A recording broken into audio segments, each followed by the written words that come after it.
Nah, menarik Pak. Kebanyakan anak-anak Indonesia itu dititipkan ke gurunya. Iya. Pendidikan masa depan anak Indonesia mau jadi apa dia dititipkan ke gurunya nih Iya. Pak. Bahwa self awareness itu PR besar yang harus dikelola oleh sekolah. Dan 92% anak-anak SMA tidak tahu talentanya. Iya. 87% salah untuk menempatkan anak-anak.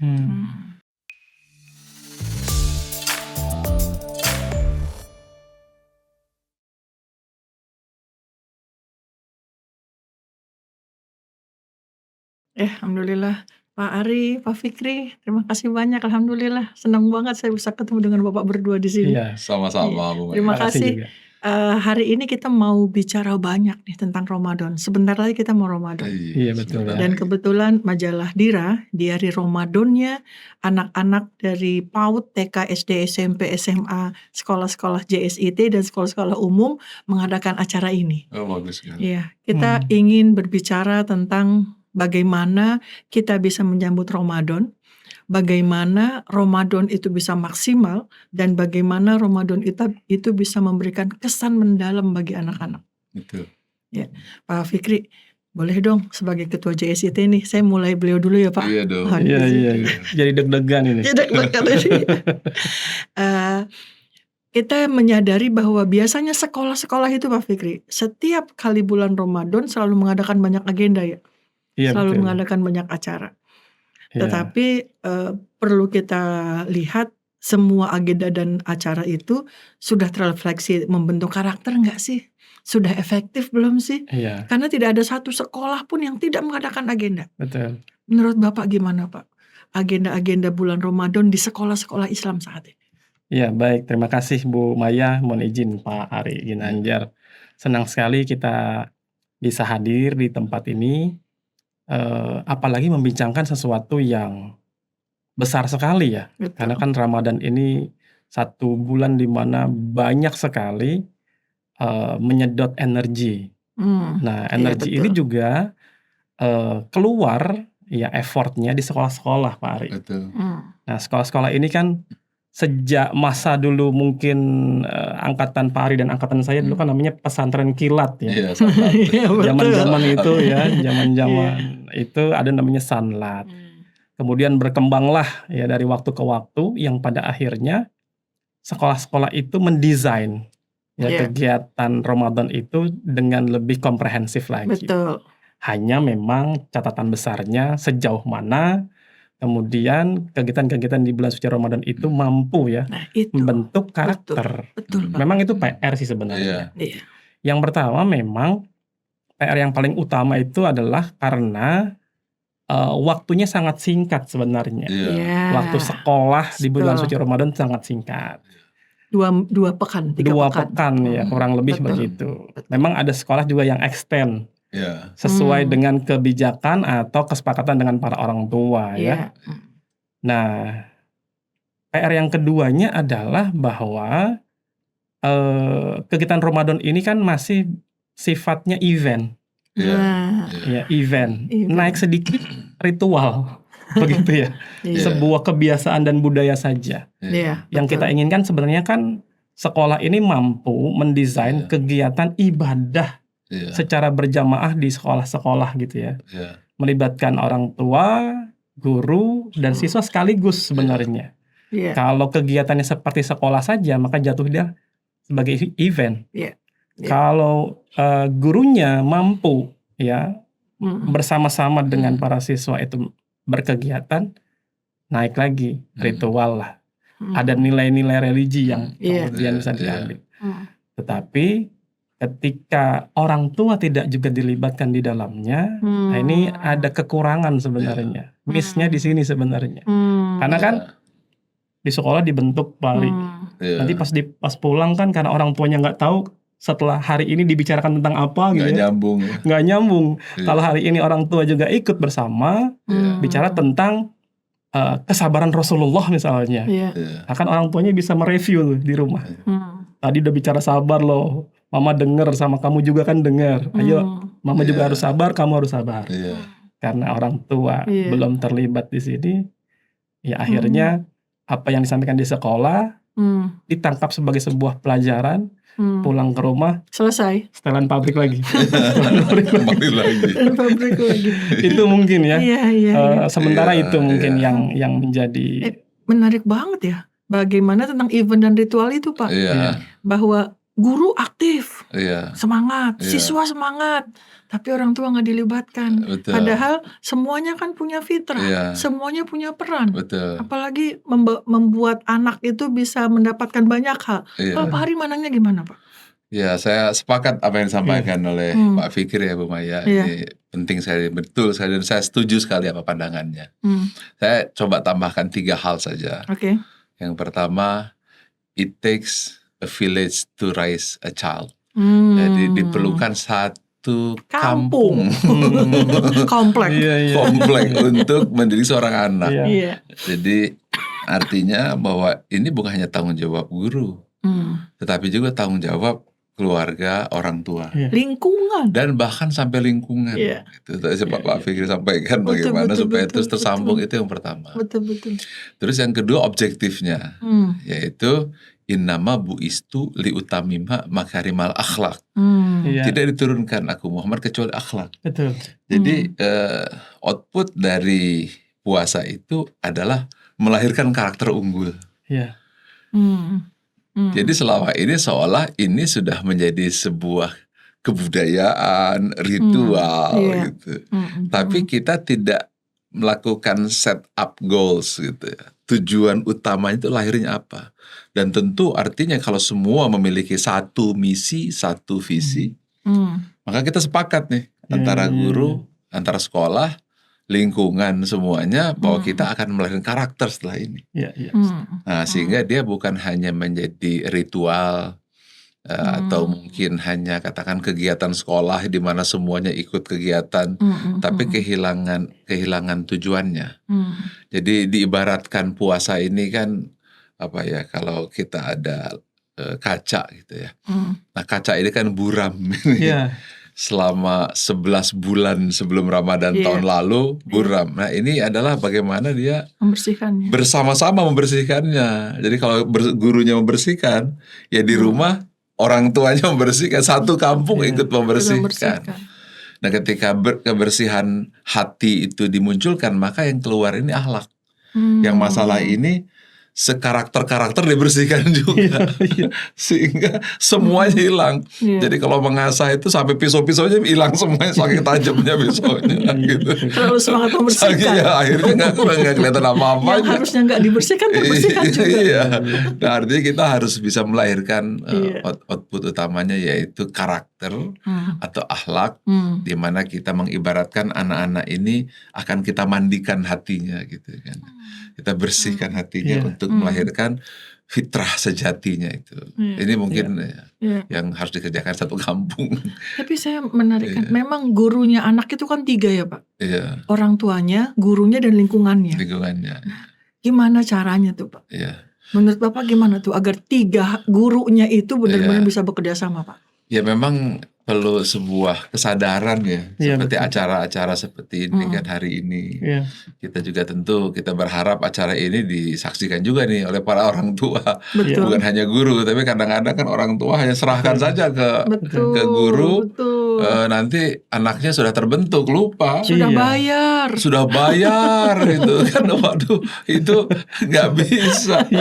Nggak bisa, karena ini harus berkelanjutan. Dan di rumah tuh habituasinya kan luar biasa. Karena itu kita harus lakukanlah sering-sering di acara seperti ini. Orang tua pun kita berikan informasi. Kemudian juga kan ada tuh rapot-rapot yang harus yang dibuat itu. Rapot itu benar-benar bukan jangan cuma tanda tangan oleh orang tuanya. Dia harus baca betul itu.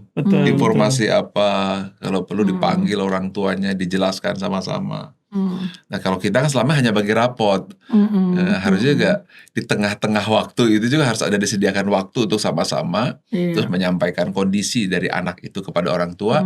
Orang tua juga menyampaikan kondisinya, sampaikan keadaan yang sedang dihadapi dan kemudian solusi yang dihadapi dan apa yang sedang dibuat di sekolah. Jadi kan informasinya sama, tujuannya sama. Jadi kita menyamakan tujuan, menyamakan misi, dan menyamakan nilai-nilai. Nilai-nilai apa yang ingin ditanam? Apakah nilai kejujuran nih minggu ini, nilai kebersamaan, atau nilai berbagi. Nah, values itu juga yang ingin kita sepakati di awal sebelum kita bersama-sama mendidik anak-anak kita. Iya. Terbayang nih Pak, kerjanya sekolah ya Pak. Iya. Karena selama ini kan memang konsentrasi utama pendidikan di sekolah. Betul. Kami sudah bayar, kata orang tua. Iya. Kami sudah titipkan anak, kami sudah percayakan anak kami ke Anda. Iya. Nah, kalau seperti ini nih, menurut Bapak gimana tuh Pak tantangannya itu sekolah? Iya. Memang yang Pak Ari sampaikan tadi, ini bagian yang paling menarik sebenarnya ya. Betul. Bagaimana membangun konteks ya, membangun konteks di sekolah. Ini yang harus kemudian dirancang sedemikian rupa. Di sekolah itu ada istilahnya understanding by design, Pak Ari ya. Bagaimana sejak awal guru sudah membayangkan sebuah situasi dan kondisi agar anak-anak secara mental, secara fisik, pemahaman, perasaan dan pemikirannya ini menyatu dengan konsep-konsep yang ingin dibangun begitu. Let's say misalnya tentang kejujuran tadi, ketika disampaikan sebuah kisah bahwa Rasulullah SAW pada suatu masa, pada suatu ketika, pada intinya berbuat jujur begitu. Nah, bagaimana kemudian kita tahu anak ini memahami tentang konsep jujur? Bagaimana kemudian anak ini memahami tentang alur cerita dan kisah yang ada dalam sirah tersebut begitu? Betul. Kan ini perlu digali dulu, perlu dielaborasi dulu. Maka guru sejak awal harus mendesain agar anak memahami alur ceritanya dan memahami poin utamanya dengan misalnya anak diberikan sebuah kuesioner kah, sebuah lembar refleksi kah, dan seterusnya. Baru sampai peserta didik. Begitu kan? Bagaimana kemudian ini bisa dibawa ke rumahnya? Orang tua memahami bahwa kegiatan tentang pendidikan kejujuran by Rasulullah ini sudah diterima oleh anak. Nah, tadi ketika Pak Ari menyampaikan misalnya rapot, saya jadi langsung terbayang tuh Pak Ari tadi. Kalau kita para orang tua ini kan saat bekerja tuh seringkali punya borang-borang yang untuk di checklist ya. Dibaca satu-satu. Nah, masalahnya para orang tua untuk anaknya sendiri, laporan buat anaknya sendiri nggak seperti itu Pak Ari. Cukup tanda tangan aja. Aduh, lihat rapotnya marahin muridnya. Betul. Kenapa merah tanda tangan? Langsung dibaca atau kesimpulannya saja. Saya membayangkan orang tua itu sekolah-sekolah menyiapkan satu raport gitu yang di sisi kanannya itu ada refleksi anaknya sendiri, kemudian juga ada refleksi orang tua. Plus diparaf satu-satu gitu. Untuk pekerjaan di rumah saja, di sekolah, di kantor saja, orang tua nih mau tuh. Iya, daily kan melakukan itu kan. Karena menganggap inilah urusan penting, ini adalah urusan kemajuan perusahaan. Sementara urusan kemajuan anaknya sendiri, nah itu lihat bukunya, raportnya begitu, dibaca sekilas, lihat kesimpulannya tanda tangan. 5 menit aja. 5 menit saja. Padahal ini yang akan menyertai orang tua sepanjang hidupnya ya. Kadang juga nggak paham ya, apa sih maksud raport ini nih? Betul. Nulis tanda tangan aja. Betul. Nah, inilah kemudian guru juga sudah sejak awal merancang bagaimana proses komunikasi dan engagement-nya. Gitu kan, murid engage dengan materinya, murid engage dengan gurunya, tetapi juga dia harus engage dengan orang tuanya. Nah, dibawalah borang itu, dibawalah lembar refleksi itu, sambil melatih komunikasi begitu. Mama, aku tadi belajar tentang ini, aku menulis ini. Menurut aku juga akan meniru tentang ini. Bagaimana menurut mama? Mama harus cerita dulu ke aku, ngomong, terus baru mama tulis ya, terus tanda tangan. Nah, pertanyaannya, seberapa besar keinginan orang tua untuk juga engage dengan situasi seperti ini? Manakala gurunya sudah berhasil membuat sebuah sistem atau rancangan tadi ya, untuk memastikan bahwa sejak awal semuanya ini sudah well planned begitu. Nah, ini mungkin tantangannya ya. Kata orang tuanya, saya ngajar juga. Iya.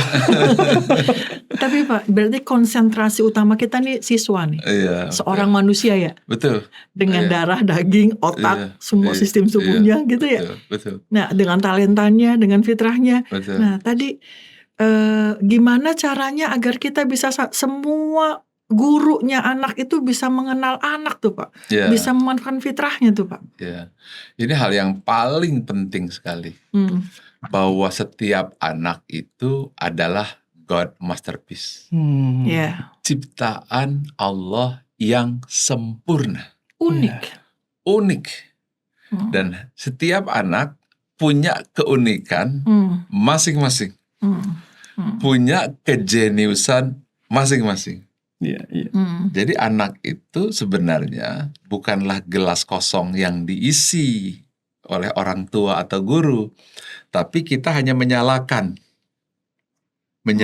Ini disebut tarbiyah, menumbuh kembangkan. Karena itu orang tua dan guru harus mengenal anak kita ini, dia di mana kejeniusannya. Misalkan ada 4 Rudi nih. Iya. Ada Rudi Habibie, kan beda dengan Rudi Hadi Suwarno, beda dengan Rudi Hairudin atau Rudi Hartono. Nah, kita tidak bisa mempergunakan termometer yang sama untuk mengukur. Namanya sama-sama Rudi. Sama-sama Rudi. Nah, karena itu ESQ memberikan talent DNA kepada setiap murid-murid dan orang tuanya harus tahu bahwa anaknya ini jenius. Tapi kejeniusannya itu adalah jumlahnya 119 kali 10 pangkat 57. Masya Allah. Bukan hanya IQ, EQ, SQ, tapi banyak sekali, itu sama dengan jumlah atom dalam 60 buah matahari. Pada diri manusia. Dan itu seorang manusia. Jadi kalau kita tahu kecerdasan anak ini, ya kemudian kita sudah paham talentanya, tumbuh kembangkan, maka dia akan berkembang. Menurut Nebraska University 788%. Gitu. Sehingga kalau dia adalah Rudi Hartono, ya nggak usah disuruh fokus untuk membangun masak, dia stres nantinya gitu kan. Dan 92% anak-anak SMA tidak tahu talentanya. 87% salah untuk menempatkan anak-anak. Ya, nah ini menjadi modal dasar sehingga ketika kita ngelihat anak, kita hormat sama anak itu, kita patuh sama anak, baik ini anak istimewa, yakin nih bahwa setiap anak dilahirkan sempurna. Tapi kalau dia memang ahlinya adalah katakan jagonya itu pidato, berdebat atau diskusi, dia mungkin bukan tipe pemikir seperti Rudi Habibie. Ya kita harus bisa mengenal talenta-talenta itu. Yang ada ini orang tuanya bingung, anaknya bingung, orang tua memaksa anaknya stres, ternyata saya tidak sesuai dengan anak muda sekarang, istilahnya passion. Nah kita harus pahami itu. Karena ada pepatah, if I don't know me, I cannot lead you.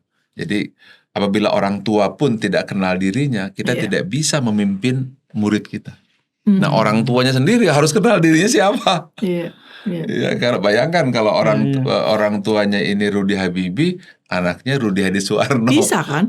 Waduh, itu kan bisa jadi kan? Bisa jadi. Kemarin kita memaksa dia untuk jadi dokter misalnya. Tidak semua anak Rudi Habibie sepintar Rudi Habibie kan?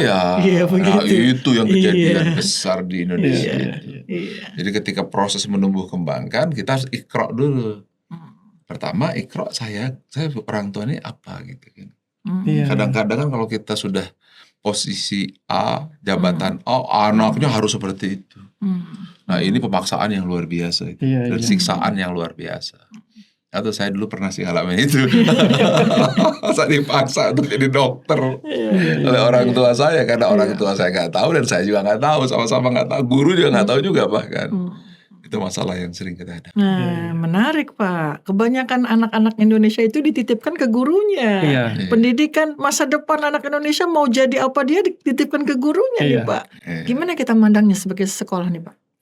Iya, jadi perkembangan dunia pendidikan begitu derasnya ya, begitu luar biasanya ya. banyak sekali teori-teori, konsep-konsep yang pada konteks kekinian itu mampu menyesuaikan dengan perkembangan zamannya, mampu menyesuaikan dengan perkembangan generasinya begitu. Sekolah-sekolah juga berusaha menyesuaikan dengan itu. Betul. Gitu. Hanya memang para orang tua ini seringkali masih menggunakan mindsetnya sesuai dengan apa yang pernah terjadi di keluarganya. Sesuai Pengalaman dengan hidupnya yang dulu. betul, sesuai dengan harapan-harapan keluarga besarnya, atau sesuai dengan situasi-situasi pada konteks kekinian begitu. Ada memang penyesuaian-penyesuaian di sana sini ya oleh orang tua. Hanya cara pandangnya yang berbeda dengan lembaga pendidikan atau sekolah. Begitu. Ada perbedaan. Ada perbedaan. Kalau di sekolah-sekolah sekarang ini sudah mendorong para peserta didik untuk dibekali dengan keterampilan abad 21. Begitu. Sementara di rumah dibiarkan, tanda kutip ya. Dibiarkan misalnya bahwa abad 21, keterampilan abad 21 itu fokus kepada coding misalnya, IT saja. Padahal konsentrasi di situ. Konsentrasinya di situ, bahwa seolah-olah dunia di masa depan ini sangat bergantung dengan teknologi. Gitu. Padahal kembali lagi, apapun teknologinya, ketika karakternya belum sangat fundament terbentuk, maka akan terjadi apa istilahnya ya, gegar budaya yang kita khawatirkan. Teknologi menjadi alat untuk sesuatu yang sifat manusiawinya lebih dominan ketimbang fitrahnya. Kalau fitrahnya kan bahwa teknologi ini harusnya bisa bermanfaat bagi banyak orang. Bahwa teknologi ini harus mampu mendesimasikan value. Seharusnya begitu. Bahwa adanya AI, bagaimana caranya agar value ini makin kuat. Bukan sekedar pengetahuannya seolah-olah dipercepat. Gitu. Nah, disinilah memang ada semacam atau perlu diharmonisasi dan disinkronisasi lagi antara sekolah dengan rumah, begitu.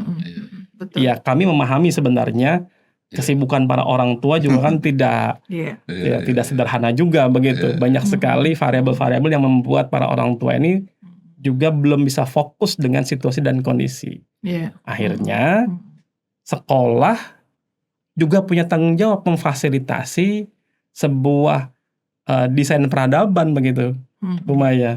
Betul. Kami memandang di sekolah Islam terpadu itu seperti itu, bahwa yang hari ini kita bentuk itu sebenarnya sudah kita pikirkan. Hal-hal inilah yang kemudian akan sangat mendominasi seseorang agar dia mampu memimpin banyak orang untuk kemaslahatan. Gitu. Di situ kan perlu ada konsep keadilan. Keadilan ini kan dasar karakternya ya jujur dan mau berbagi. Gitu ya. Jujur tuh artinya bahwa kalau adanya 50 ya 50. Kemudian berbaginya seperti apa? Nah, di situ mungkin dasar-dasarnya itu kan difasilitasi dulu di sekolah. Di endorse dulu oleh guru-gurunya.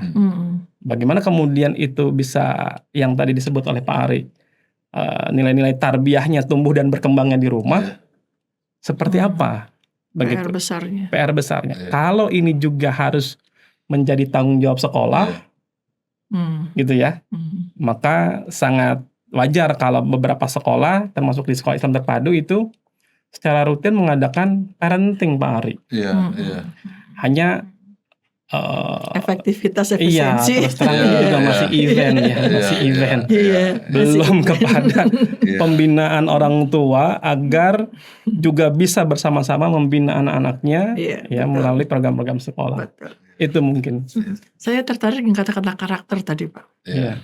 Kita bisa pintar, kita bisa pandai, tapi untuk bisa berbahagia membutuhkan karakter yang kuat agar bisa menggunakan semua kelebihan yang ada pada kita. Ya kan? Kalau kita nggak sabar, nggak syukur, kalau kita tidak ikhlas, kita tidak takwa, akan sulit menggunakan. Nah, keteladanan, pendidikan, desain, agar anak-anak itu tidak hanya pintar, berpengetahuan, berketerampilan, tapi juga berkarakter. Betul, persis. Gimana menurut Bapak? Ini ada research yang Hmm. dibuat oleh Klaus Schwab Hmm. tentang core skill di tahun Hmm. 2030. Artinya 30. Oh. Artinya tren Hmm. ilmu pengetahuan yang Hmm. wajib dimiliki Hmm. di tahun 2030. Artinya ini Oh. anak-anak kita ini akan hidup di 2030 tahun harus 2030, punya itu gitu ya. 2040, 2045 dan seterusnya. Iya. Itu yaitu self awareness, Oke. ya itu kenal diri Hmm. dan social influence. Iya. Hmm. Ya. Kemudian yang ketiga agility, kemampuan dia menghadapi Adaptable. tekanan. Hmm. Gitu. Ya. Agility. Nah, ini menjadi relevan nih dengan bulan Ramadan ini, Nah. ya. Karena Ramadan itu kan melahirkan Iya. self awareness. Bayangkan ini ilmu 1400 tahun yang lalu baru diungkap oleh Klaus Schwab untuk tahun 2030. Tapi itulah yang disebut manusia mengenal fitrahnya itu. Iya. Kalau fitrah itu mungkin bahasa modern sekarang itu yang di World Economic Forum itu disebut dengan self awareness, kenal diri, kenal fitrah. Iya. Dan ini dijawab di bulan Ramadan. Dan ini justru keistimewaan sekolah Islam yang tidak dimiliki oleh sekolah-sekolah umum lainnya. Gitu. Kemudian yang kedua adalah social influence. Kemampuan dia bersosialisasi, kemampuan dia tahu diri, pertama tahu diri, kemudian tahu untuk menempatkan diri dan tahu membawa diri. Iya. Nah, ini adalah kecerdasan emosional, kemampuan itu. Sedangkan self awareness kecerdasan spiritual. Nah, kemudian ada yang ketiga nih yang penting nih, yaitu kemampuan untuk menghadapi tekanan. Karena kan tahun 2030, 2040 itu era yang disebut dengan era Bani. Bani ini B-nya brittle. Semua itu serba rapuh. Tiba-tiba masalah dolar, masalah rupiah, ekonomi, sosial, politik, sumber daya alam, Cepet banjir, banget, iya. berubah semua dengan cepat. Tiba-tiba terjadi. Tiba-tiba bayangkan orang sedang anak belajar, tiba-tiba banjir di Sumatera. PJJ deh. Seperti itu ada lagi. PJJ Jakarta. Itu dia. Anak-anak itu menghadapi itu semuanya. Menghadapi itu semua. Betul. Sehingga bagaimana membangun era di tengah yang disebut Bani itu brittle atau rapuh semuanya, kemudian anxious A-nya itu, yaitu anak-anak serbapan, karena itu sehari kan bunuh diri itu 2 di Indonesia. Cemas. Kemudian N-nya non-linear ini. Dulu kita sekolahnya perbankan, sekarang kok bank sudah nggak ada lagi, datang ke bank adanya pakai ini Securus. Gitu kan. Nah, kemudian sudah incomprehensible I-nya itu tidak bisa dijelaskan. Berarti ini kan sudah nyambung dengan sekolah Islam ya, tauhid. Tauhid ini ya. Tauhid. Jadi ini bayangkan ya, jadi memang sekolah Islam itu melampaui zaman gitu ya. SD itu itu bagaimana mereka pertama kenal diri. Kalau World Economic Forum menyampaikan seperti ini, tapi kalau saya dalam bahasa umumnya itu sederhananya kenal diri, bisa bersosialisasi dan mampu bertahan kan. Kenal fitrah, mampu berjamaah dan punya tauhid. Nah, saya kira 3 poin itulah yang harus didapatkan di bulan Ramadan ini. Ini semua di Ramadan bisa ini. Itu tujuan Ramadan. Dilatih dan itu ketakutan World Economic Forum 2030. Jadi memang Masya Allah ya, kalau Rasulullah itu bisa mengajarkan itu futuristik gitu ya. Jadi Ramadan itu bagi kita benar-benar bulan tarbiyah tuh benar-benar banget ya. Kalau bisa hubungkan dengan ini tuh Pak. Betul. Nyambung. Ini bisa menjawab. Jadi kayak yang mereka itu kan dengan sulitnya mereka mencari solusi-solusi problem, tapi sudah ada di bulan Ramadan ini. Iya. Jadi anak-anak itu dia jernih mengenal hatinya. Iya, kenal diri dan itu adanya di Ramadan. Sosial. Di Ramadan bisa ada zakat, ada sedekah, dan ada bisa jamaah, bertahan kuat dan punya kekuatan tauhid. Iya. Punya tauhid. 3 itu, nah itu 3 dimensi itu harus dipahami oleh orang tua. Iya. oleh guru. Iya. Dan anak itu juga harus tahu. Iya. Selama ini kan bulan Ramadan bersihin diri kita, biar lambung kita nggak terlalu capek, Iya. biar kita bisa nahan diri. Iya. Tapi Ramadan itu sebagai tempat untuk melatih anak-anak agar dia lebih kuat menghadapi dunianya. Itu dia. Ramadan Ini keren itu. ya Pak. Keren Iya. banget. Keren Ini banget. sangat menarik Pak. ini. Sangat. Sesuatu yang baru banget, maksudnya nggak baru sih, Iya. tapi ini baru terinsight kan kali Iya. ya, Iya. menghubungkan ini semua dengan Ramadan. Iya. Betul. Dan Ramadan semakin lama semakin modern. Ramadan Iya. sebagai modern. Semakin modern. Karena dia semakin mendekati jawaban terhadap tantangan zaman. Betul. Jadi Ramadan itu bukan, tapi kan kalau kita tidak pahami seolah modern itu semakin kuno, semakin zaman dulu gitu. Tapi setelah kita paham artinya dia seolah ada di depan zaman gitu Ramadan ini. Sebelum World Economic Forum menjelaskan ini, Ramadan sudah menjelaskan ratusan tahun yang lalu. Iya. Tetapi masalahnya sekolah-sekolah harus paham ini, orang tua harus paham, dan masyarakat harus paham kecanggihan dan modernisme yang ada di dalam Ramadan ini. Jadi bukan tradisi kuno. Kecanggihan dan modernisme dalam Dari Ramadan. ini. Betul. Iya. Keren banget. Iya. Kalau dulu kan kita memahami Ramadan tuh secara konservatif. Bulan tarbiyah. Soalnya di kampung-kampung. Iya. Bulan menahan diri. Lebih kepada ritualisme ibadah, gitu kan. Ada niat, ada doa, ada tadarusan, begitu. Sementara kan kita sudah tahu tuh ritualisme yang terjadi di tengah-tengah masyarakat seperti itu, hasilnya seperti apa? Iya. Gitu kira-kira. Jadi memang betul. satu pemilihan kata yang luar biasa. Ya. Modernisme Ramadan itu. Ini perlu lebih dalam lagi kita kaji. Yang harus kita sadari kan begini, anak-anak kita akan menghadapi dunia yang bani tadi. Iya. Serem sekali. Sekarang aja udah serem Pak. Ini baru awal, nanti seperti apa? Itu baru masih awal ya. Ini baru awal AI, udah serem begini. Sekarang aja udah serem. Ini sebagai padahal FUKA-nya belum selesai ya. Belum, baru mulai. Baru mulai. Gimana nanti hidup mereka 2030, 2045 kalau kita nggak bekali ini anak-anak. Dan ini harus dibangunkan ke seluruh guru, sekolah, orang tua Pak. Iya. Anda akan menyiapkan anak Anda untuk menghadapi masa depan yang gak lama sih, 10-20 tahun lagi, bukan puluhan, bukan ratusan, bukan. Iya. Dan dia akan menghadapi perbedaan dengan kita. Yang kalau kita mendidik mereka sama seperti kita dulu didik 20 tahun yang lalu. Habis rasa manusia ini. Habis rasa manusia. Iya. Ini aja sudah hampir kacau ini. Yang masalahnya orang Indonesia nih, yang bisa jadi kalau dunia akan terus mungkin akan maju terus, nggak peduli dia. Iya. Dia maju terus dengan korban berantakan seperti apa, dia teknologi akan maju terus. Kepentingan ekonomi akan maju terus. Ayo Pak, kita bergerak. Iya. Harus bergerak. Kita harus bergerak. Harus bergerak, kalau enggak satu generasi habis ini. Iya. Habis oleh teknologi, habis oleh bani era itu kan.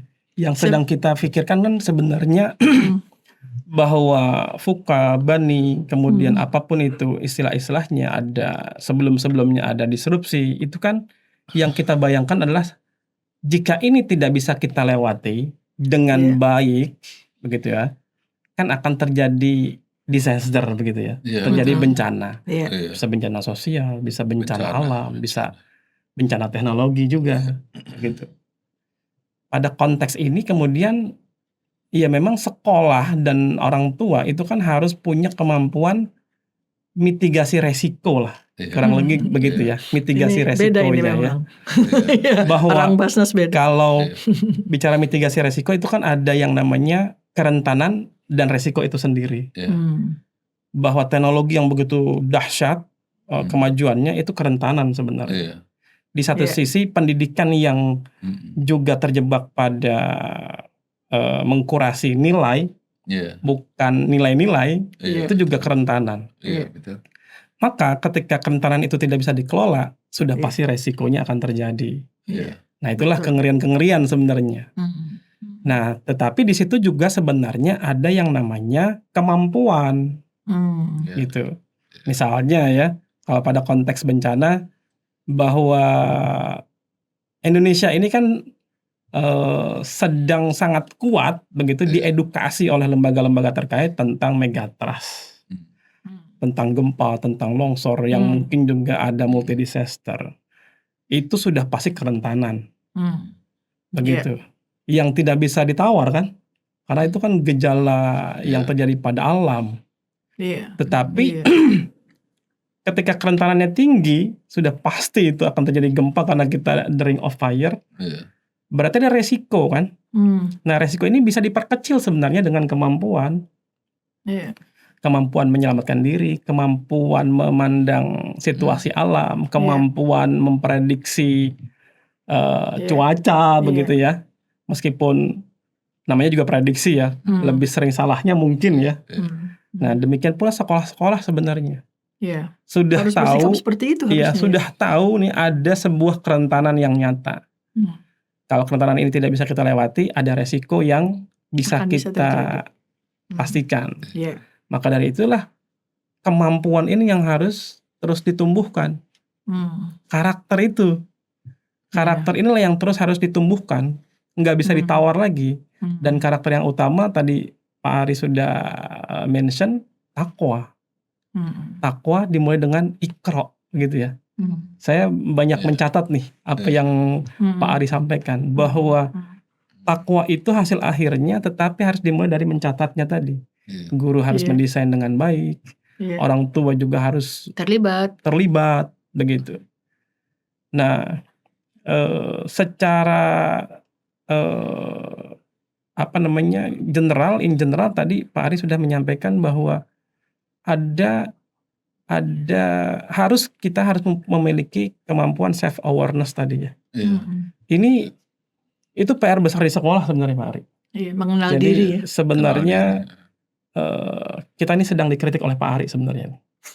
Bahwa self awareness itu PR besar yang harus dikelola oleh sekolah. Bagaimana sikap, bagaimana akhlak, bagaimana budaya, bagaimana habituasi itu kan sebenarnya agar anak-anak bisa memahami dirinya, kemudian dia bisa bersosialisasi dengan kemampuannya itu dan juga pada akhirnya punya impact gitu kan. Nah ini PR.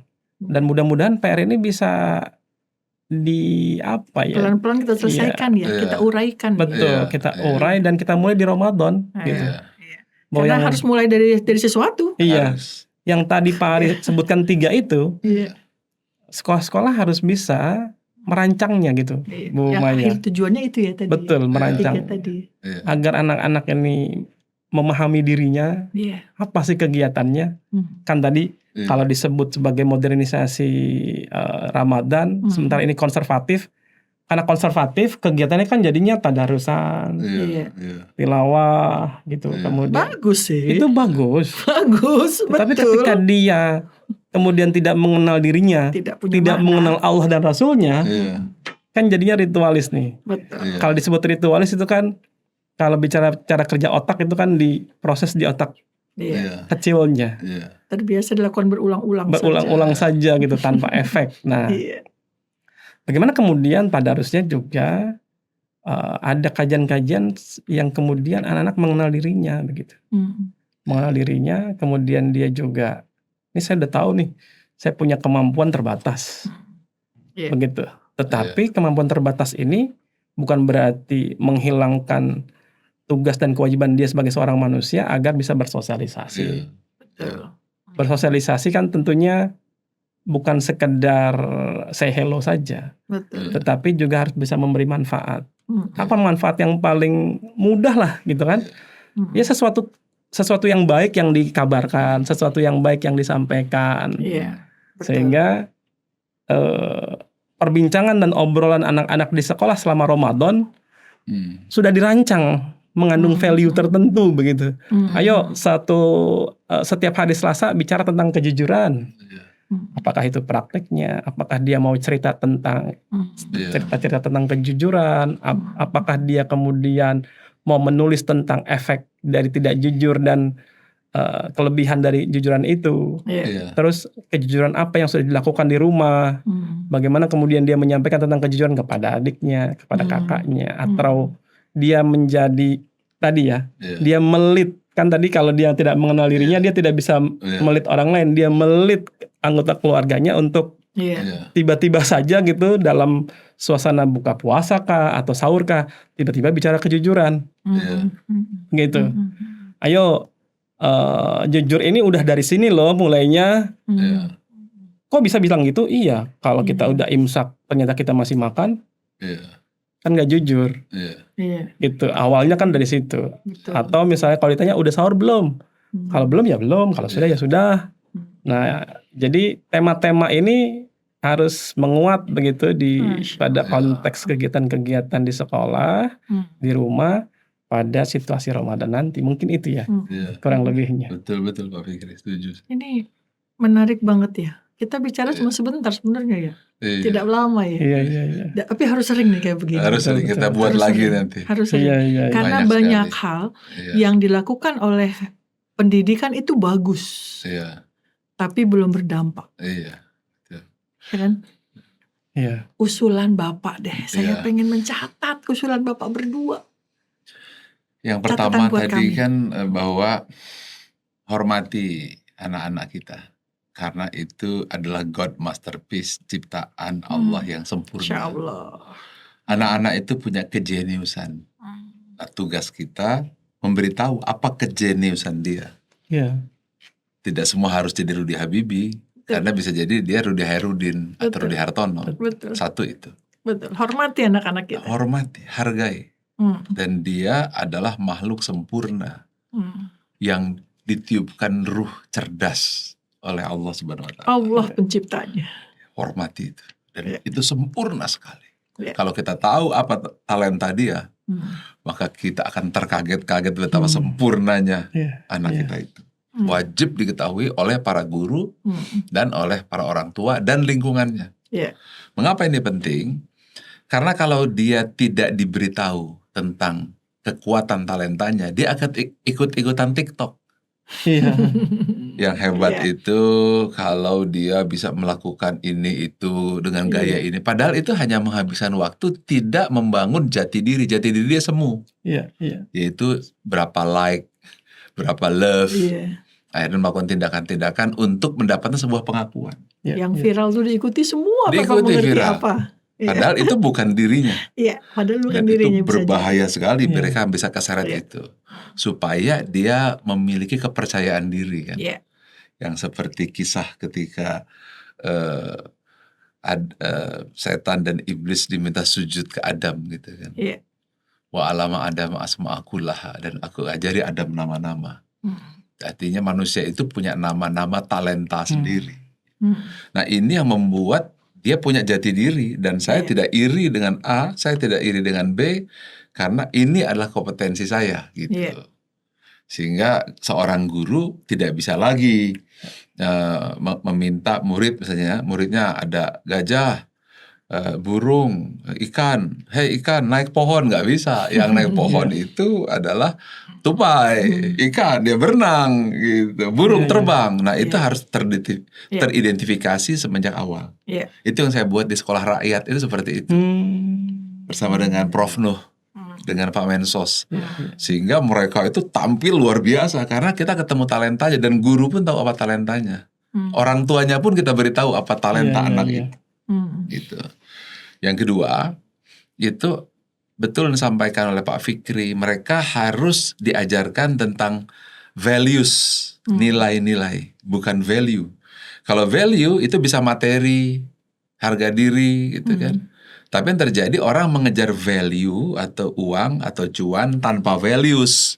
Akhirnya dia jadi koruptor. Iya. Nah values itu disepakati bersama. Iya. Misalnya kalau ESG itu 7. Jujur.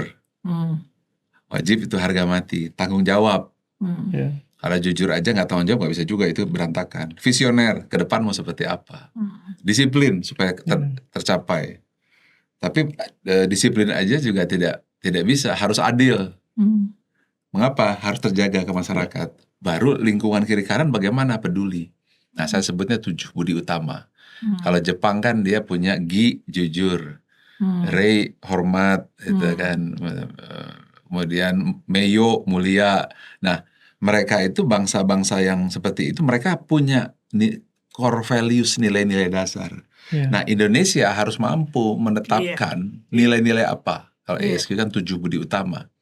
Nah, kalau 2 itu sudah dimiliki, maka baru yang tambahan berikut yang sangat penting menghadapi tekanan, takwa.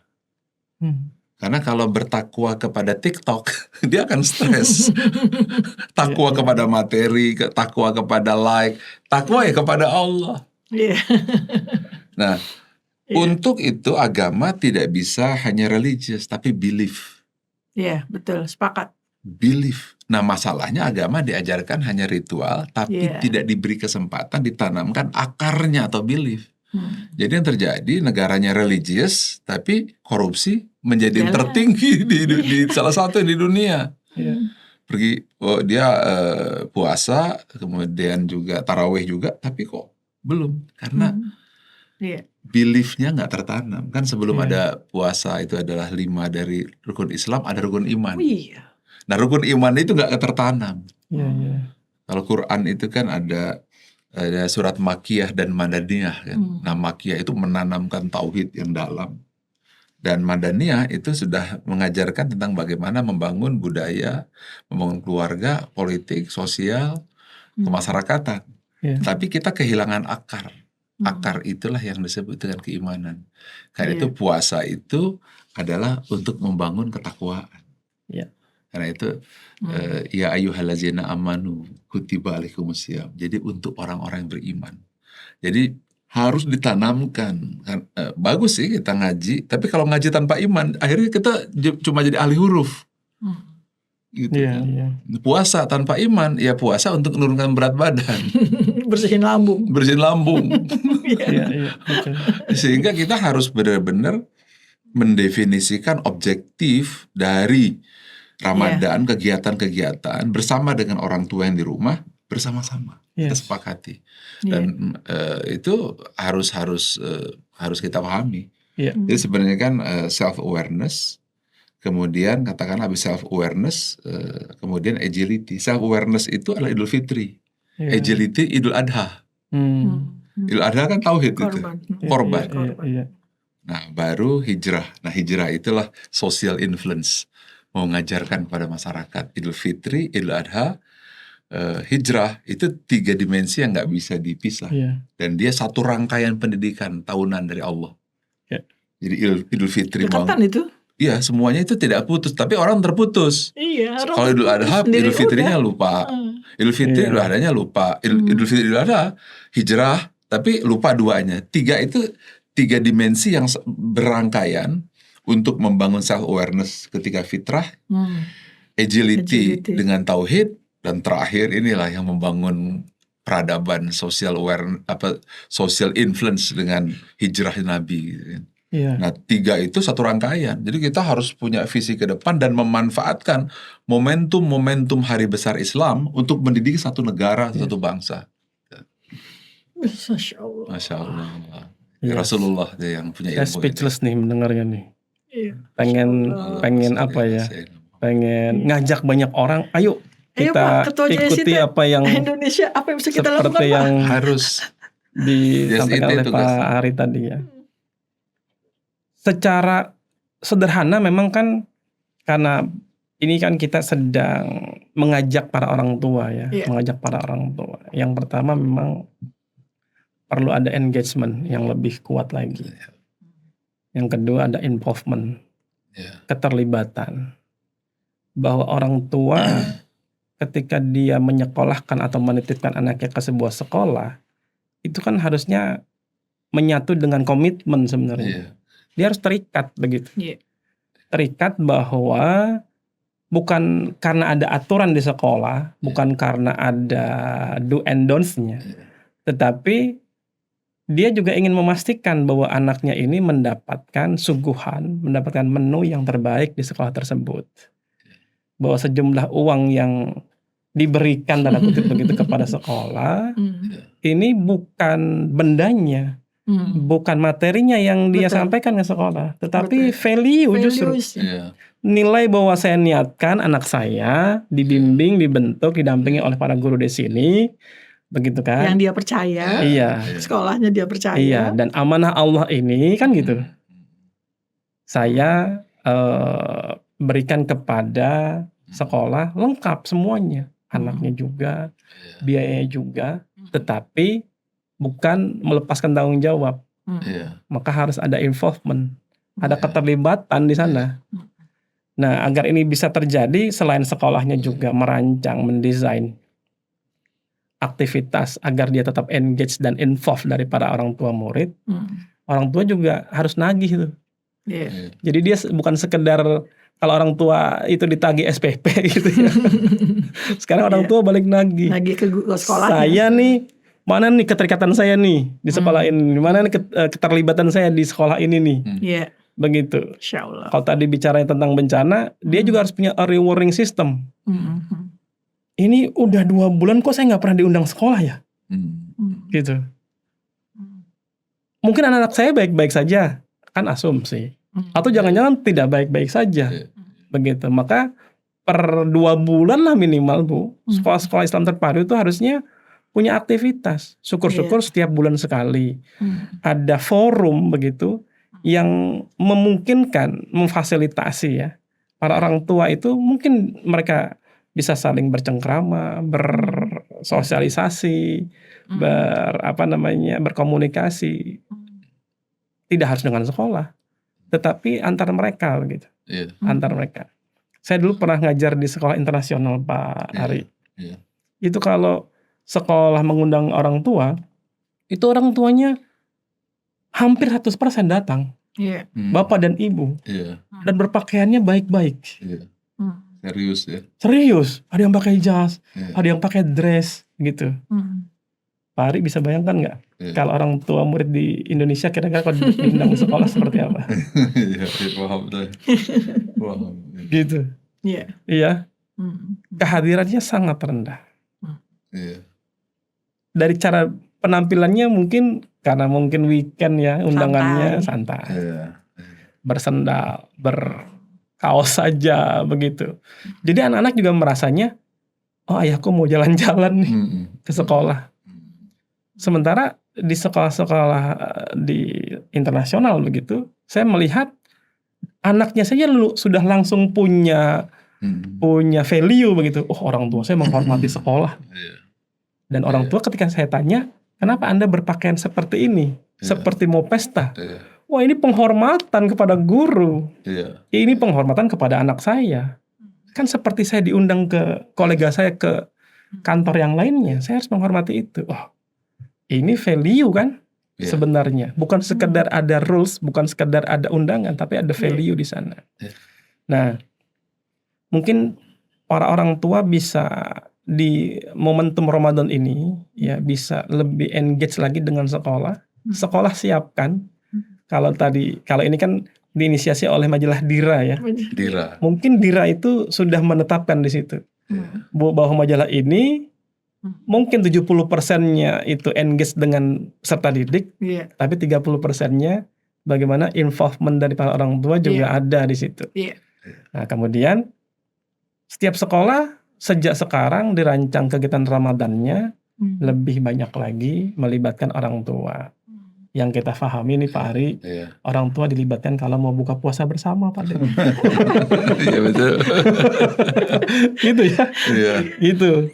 Padahal aktivitas di Ramadan masih banyak lagi. Banyak. Bisa dilibatkan orang tua. Begitu. Akhirnya kan kalau hanya dilibatkan untuk buka puasa bersama saja, value-nya kan jadinya seperti berkaitan hanya dengan materi saja.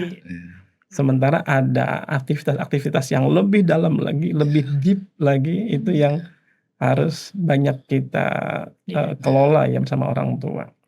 Nah, berkaitan dengan hari ini kita berjumpa dengan Pak Ari Ginanjar, banyak sekali pasti value-value yang diajarkan ya, ada tadi prinsip-prinsip, ya ada tadi budi pekerti yang mungkin bisa didorong ya. Bisa didorong di sekolah-sekolah agar nilai budaya, budi pekerti ini juga bisa ditumbuh kembangkan di sekolah-sekolah.